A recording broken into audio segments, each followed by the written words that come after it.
Hello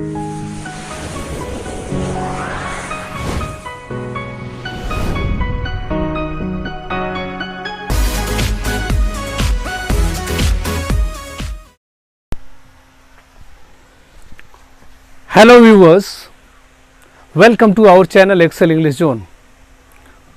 My name is Munna Kumar and today we are going to learn the main rules and the features of material noun and abstract noun. First of all, सबसे पहले हम लोग शुरू करेंगे material nouns क्या होता है। जी हाँ, material noun क्या होता है। तो पहला question, what is a material noun? My dear students, what is a material noun? The noun which denotes weight and measurement is called material noun. यानी कि वैसी संज्ञा जिससे वजन का यानी माप तौल का बोध होता है। किसका बोध होगा? माप तौल का, जिसको मापा तौला जा सकता है परंतु उसको गिना नहीं जा सकता। जी हाँ, इसको गिना नहीं जा सकता। आप बिल्कुल इसमें नोट करके लिख लेंगे। जी हाँ, नोट करके लिख लेंगे। जैसे कि गोल्ड, जैसे सोना, सोना गिन कर नहीं बेचा जाता है। सिल्वर यानी कि चांदी, चांदी गिन कर नहीं बेचा जाता है। कर्ड मीन दही, दही को गिन कर नहीं बल्कि माप तौल के बेचा जाता है। घी भी तौल के बेचा जाता है। बटर भी वैसे ही बिकता है। मिल्क भी माप तौल के बिका जाता है। तो जैसे कि नोट में आप लिख लेंगे, नोट में MN यानी कि MN का मतलब होगा material noun. My dear students, MN का मतलब होगा material noun can not be counted, can not be counted. जी हाँ, material noun can not be counted. इसका मतलब होगा कि मटेरियल नाउन को गिना नहीं जा सकता, मटेरियल नाउन को गिना नहीं जा सकता। अब कुछ इसके रूल्स हैं। जी हाँ, कुछ रूल्स हैं। जैसे before material noun a an the is not use, यानी कि मटेरियल नाउन के जस्ट पहले ए एन द का प्रयोग नहीं किया जा सकता है। जैसे आई हैव ए राइस, मेरे पास चावल है, तो ये जो ए है यानी कि अ एन, इन दोनों का मतलब होता है एक। तो एक राइस है, कोई चावल गिन कर थोड़े ही बनाता है, इसलिए यहाँ पर ए लिखना गलत हो जाएगा, इसलिए सेंटेंस गलत हो गया। आप कॉमन एरर में ध्यान देंगे। जैसे आप इंटरमीडिएट का एग्जाम दे रहे हो या फिर एसएससी का, उसमें आम तौर पर यह गलती देखने को मिलती है। तो इसलिए मटेरियल नाउन के पहले ए एंड द का प्रयोग जनरली नहीं किया जाता है, इसलिए यहाँ पर एक गलत होगा। इसका सही रूप आई हैव राइस होगा। मेरे पास चावल है, मेरे पास एक चावल है, यह गलत हो जाएगा। दूसरा, आई नीड अ शुगर, मुझे चीनी की आवश्यकता है। यहाँ चीनी, चीनी भी जो है मटेरियल नाउन है। चीनी is a material noun, so before this a an is not use, इसलिए इसके पहले ए एन का प्रयोग नहीं किया जाता है। तो यह भी सेंटेंस मेरा गलत हो जाएगा। इसका सही रूप होगा आई नीड शुगर, मुझे चीनी की आवश्यकता है। आगे इसका अपवाद भी है, जैसे कि द का प्रयोग होता है। जैसे दो नाउन के बीच ऑफ लगा हो, यहाँ पर लिखा हुआ है any noun plus of plus material noun, यानी कि दो नाउन के प्लस बीच में ऑफ लगा हो, यानी कि एक दूसरा नाउन हो और एक और क्यों दूसरा नाउन हो, तब हम उस मामले में ए एन का प्रयोग नहीं करके द का प्रयोग हम मटेरियल नाउन के पहले करते हैं। जैसे कि यहाँ देख सकते हैं, जैसे हिंदी में कोई संज्ञा रहेगा, काके की रहेगा प्लस द्रववाचक संज्ञा। जैसे कहा जाए कि the milk of this bucket is good, इस बाल्टी का पानी, तो इस बाल्टी, तो बाल्टी नाउन है, फिर का आ गया यानी कि ऑफ, और फिर पानी मटेरियल नाउन हो गया है। तो इस बाल्टी का पानी अच्छा है। The gold of south Africa is good, यानी कि the gold of south Africa is famous, यानी कि दक्षिण अफ्रीका का सोना प्रसिद्ध है। इसमें भी देखने को मिल रहा है गोल्ड मटेरियल नाउन है और यह एक साउथ अफ्रीका प्रॉपर नाउन है। तो दोनों के बीच ऑफ लगा हुआ है, इसलिए गोल्ड के पहले द का प्रयोग हुआ है। माय डियर स्टूडेंट्स, मुझे आशा है कि आप बिल्कुल सही तरीके से इसको समझने में कामयाब हो गए होंगे। एक बार फिर से मैं इसको रिव्यू कर दे रहा हूँ। वैसी संज्ञा जिसको हम लोग गिन नहीं सकते, केवल माप तौल कर सकते हैं, उस प्रकार के संज्ञा को हम लोग मटेरियल नाउन, हिंदी में द्रववाचक संज्ञा कहते हैं। और इसके नियम जो होते हैं, हम लोग कभी भी मटेरियल नाउन के साथ ए एन का प्रयोग नहीं कर सकते। जी हाँ, मटेरियल नाउन के साथ ए एन द का प्रयोग नहीं कर सकते, लेकिन एक अपवाद है, जब दो नाउन के बीच ऑफ रहेगा। जी हाँ, जब दो नाउन जिसमें एक दूसरा नाउन हो और एक मटेरियल नाउन हो, तो उसमें हम लोग द का प्रयोग कर सकते हैं, इस बेस्ट पे, इस पर आधारित। आई hope you got this. And आप इसको क्या करेंगे, वीडियो को पॉज करके, पॉज करना यानी कि वीडियो को रोक देना, रोक के स्क्रीनशॉट ले सकते हैं या फिर लिख सकते हैं। तो मैं आशा करता हूं कि आप लोग समझ गए होंगे। अगला और अंतिम नाउन, जी हाँ, अगला और अंतिम noun abstract noun. Abstract noun का मतलब होता है भाववाचक संज्ञा। My dear students, abstract noun का मतलब होता है भाववाचक संज्ञा। तो हम लोग अब पढ़ेंगे भाववाचक संज्ञा क्या है। What is an abstract noun. जी हाँ, पांचवा और अंतिम, जैसे कि हम लोगों ने समझा था कि मिडिल इंग्लिश के तहत, मिडिल इंग्लिश ग्रामर के तहत 5 प्रकार के नाउन्स होते हैं। तो ये अब्स्ट्रैक्ट नाउन क्या है? The noun whose knowledge is got on the basis of mind and feeling is known as an abstract noun। जी हाँ, वैसी संज्ञा, वैसी नाउन जिसका जो ज्ञान है हमको किस आधार पर मिलता है, माइंड के आधार पर या फीलिंग के आधार पर, हम लोग फील करते हैं।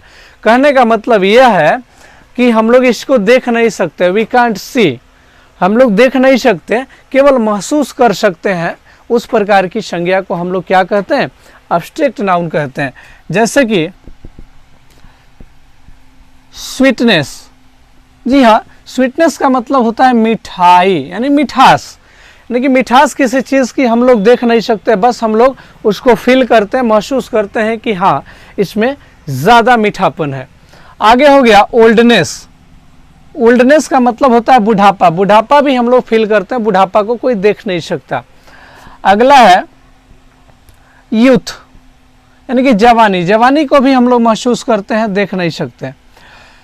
फिर आगे है जैसे भगवान, गॉड। गॉड को भी किसी ने देखा नहीं है, गॉड को हम लोग फील करते हैं। जी हाँ, गॉड को हम लोग फील करते हैं। इसको इसी नाउन में, अब्स्ट्रैक्ट नाउन में रखा गया है। अगला जैसे शावरनेस, यानी कि खटापन। जी हाँ, खटापन, खटापन भी हम लोग फील करते हैं, हम लोग इसको देख नहीं सकते। आगे और भी होगा, जैसे कि एयर हो जाएगा, जैसे मान के चलिए गुडनेस हो जाएगा, किसी की अच्छाई, गुडनेस हो जाएगा, एटसेट्रा। यानी कि इस प्रकार के नाउन को हम लोग अब्स्ट्रैक्ट नाउन कहते हैं, जिसको हम लोग बस केवल और केवल फील करते हैं माइंड के आधार पर और देख नहीं सकते। यानी कि इस प्रकार से हम लोग कह सकते हैं, नोट में लिख सकते हैं, नोट में this types of noun can not be seen. इस प्रकार के जो नाउन होते हैं वो देखे नहीं जा सकते, ओनली फील किए जा सकते हैं। जैसे एक और ये नोट 1 आप लिख लेंगे। जी हाँ, ये नोट 1 था, नोट 1। नोट 2 में आप डियर स्टूडेंट्स आप लिख सकते हैं द नेम ऑफ बुक और subject, you can also say subject is kept in abstract noun. जी हाँ, किसी भी सब्जेक्ट का नाम हम लोग किस में रखते हैं? अब्स्ट्रैक्ट नाउन में। जैसे हिस्ट्री, फिजिक्स, केमिस्ट्री, ये सारे के सारे अब्स्ट्रैक्ट नाउन में गिने जाते हैं। तो एक और चीज़ है, ये अब्स्ट्रैक्ट नाउन को आप गिन नहीं सकते हैं। जी हाँ, अब्स्ट्रैक्ट नाउन को आप गिन नहीं सकते हैं, क्योंकि यह तो फीलिंग के आधार पे होता है, जो दिखाई देगा उसी को ना गिनेंगे। चलिए आगे इसका कुछ रूल्स है, रूल्स ऑफ अब्स्ट्रैक्ट नाउन। जी हाँ, rules of abstract noun.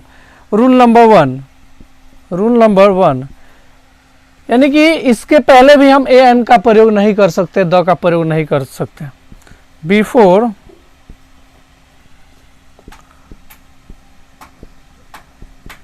Abstract noun a an the is not used. A या एन या द का प्रयोग हम लोग नहीं कर सकते इसके पहले। जैसे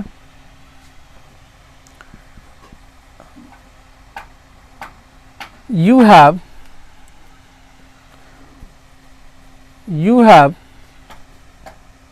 ब्यूटी, अगर इसमें हम ए लगा देते हैं, यहाँ पर अ का प्रयोग करते हैं, यू हैव अ ब्यूटी, तो ये गलत हो जाएगा क्योंकि सुंदरता को हम लोग फील करते हैं, देख नहीं सकते। इसका सही रूप होगा यू हैव ब्यूटी, यानी कि तुम्हारे पास सुंदरता है। आगे कहा जाए जैसे the God, GOD, the God is omnipotent, ईश्वर सर्वशक्तिशाली। ओमनीपोटेंट का मतलब होता है सर्वशक्तिशाली, भगवान सर्वशक्तिमान हैं। तो ये भी गलत हो जाएगा क्योंकि इसको सही करने के लिए द को हटाना पड़ेगा, क्योंकि मैंने बताया है यहाँ पर इस नियम में कि ऑब्जेक्ट नाउन के पहले आप ए एंड द का प्रयोग बिल्कुल नहीं कर सकते। चलिए हम लोग आगे सीखते हैं। फिर इसका भी अपवाद है, तो इसको आप लोग बहुत अच्छे से नोट कर लेंगे। और कोई भी अगर शिकायत हो, सुझाव हो, कोई क्वेश्चन पूछना हो तो आप कमेंट बॉक्स में ज़रूर पूछें। कभी भी ये ना समझे कि मैं कैसे पूछूं नहीं पूछूं, कमेंट बॉक्स में ज़रूर लिखें, मैं उसको रिप्लाई करूंगा। इसलिए कभी भी हिचकिचाहट में नहीं रहे। I hope you got this. अगला हम लोग पढ़ेंगे exception. My dear students, exception यानी कि अपवाद, जो कि बिल्कुल नियम से अलग होता है। एक्सेप्शन यानी कि अपवाद। अपवाद में हम देखेंगे कि जैसे कोई नाउन होगा, एनी नाउन, और फिर ऑफ होगा और फिर ऑब्जेक्ट नाउन। जी हाँ, ऑब्जेक्ट नाउन। तो इस बेस पर अगर रहता है कोई सेंटेंस तो ऑब्जेक्ट नाउन के पहले हम, जैसे हिंदी में देखते हैं, जैसे रानी की सुंदरता प्रसिद्ध है। सुंदरता भी कौन सा नाउन है? ऑब्जेक्ट नाउन है। इसको बनाने के लिए सबसे पहले हम द लिखेंगे। द लिखने के बाद ब्यूटी लिखेंगे। तो आपने यहाँ पर देखा कि ब्यूटी के पहले द लग जा रहा है, फिर काके की स्पेलिंग ऑफ होती है, फिर रानी की रानी इज फेमस। तो यह सही हो जा रहा है, रानी की सुंदरता प्रसिद्ध है, the beauty of Rani is famous. यानी कि दो नाउन के बीच जब भी ऑफ रहे अगर हिंदी में, तो उसको द से शुरुआत करते हैं और उसके बाद में यहाँ से इसकी अंग्रेजी लिखते चले आते हैं। तो मैं आशा करता हूँ कि आप बिल्कुल सही तरीके से नाउन को समझ गए होंगे। अगला जो अंतिम भाग मिसलेनियस में बनाऊंगा, जिसमें कि काउंटेबल नाउन, अनकाउंटेबल नाउन के बारे में मैं बताऊंगा, और साथ ही साथ उसमें बिल्कुल अल्ट्रा मॉडर्न ट्रिक का यूज़ करूंगा, जिससे आप बिल्कुल 2 से 3 मिनट के अंदर में सभी नाउन, जो 5 नाउन है, उसको आसानी से समझ सकते हैं। अगर पिछला वीडियो आप लोग नहीं देखे हैं तो डिस्क्रिप्शन में मैं लिंक दे रहा हूं, आप सब वीडियो को देखें और उसको नोट करें। और कोई भी सलाह, सुझाव, शिकायत हो, क्वेश्चन हो, आप कमेंट बॉक्स में अवश्य करें। तब तक के लिए इतना ही। अगले वीडियो में मैं फिर से मिलता हूं। Do your best.